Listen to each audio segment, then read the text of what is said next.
গোলাপী নামে একটি মহিলাকে দিয়ে হানি ট্র্যাপ করা হয় বাদশাহ নামে এক ভদ্রলোককে। বাদশাহ ডিবিবিএল থেকে 25,000 টাকা এটিএম বোর্ড থেকে টাকা তুলে।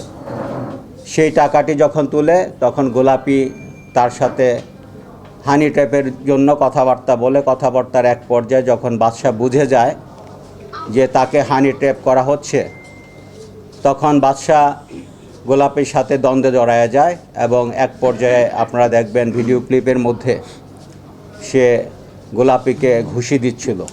যখন গোলাপীকে 2টি ঘুষি দিল, এর মধ্যেই পিছন থেকে আগের থেকে উৎপেতে থাকা গোলাপীর যে সহচর আরও 6-7 জন চাপাতি হাতে এই বাদশাকে পিছন থেকে কূপ দিতে থাকে। স্যান্ডেলিনা সো রূপচর্চায় আভিজাত্য। এলোপাতারি যখন কূপ দেখে বাদশাহ তখন পালিয়ে যায়।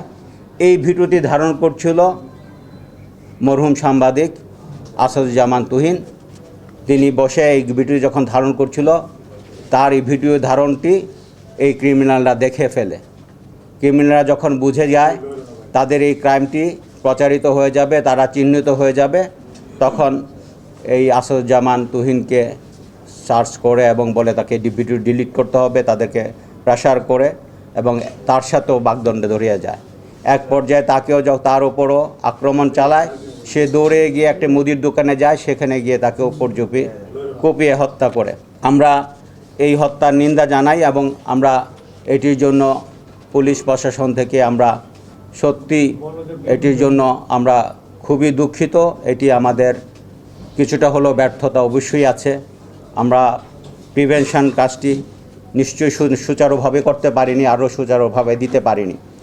আমরা এরপরে চেষ্টা করেছি ভিডিও ক্লিপ দেখে আমরা তাদের ক্রিমিনালকে চিহ্নিত করতে। আমরা 8 জন ক্রিমিনালকে ভিডিও ক্লিপ দেখে আমরা শনাক্ত করতে পেরেছি। এই 8 জনের মধ্যে রয়েছে কেটু মিজান, যাকে আমরা গ্রেপ্তার করেছি। এই কেটু মিজানের নামে এর আগেও 15টি মামলা রয়েছে।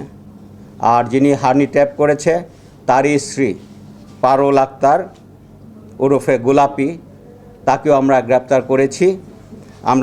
করেছি। ভিডিও ক্লিপে যাতে দেখা গিয়েছে আলামিন 21, তার বিরুদ্ধে 2টি মামলা রয়েছে।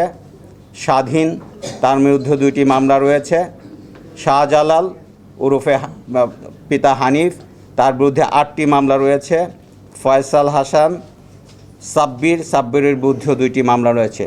এই 7 জনকে আমরা গ্রেপ্তার করেছি। আরেকজন ভিডিও ক্লিপে দেখা যায় নীল জামা পরা আরমান, তাকে আমরা খুঁজছি, আমরা গ্রেপ্তার করে ফেলব।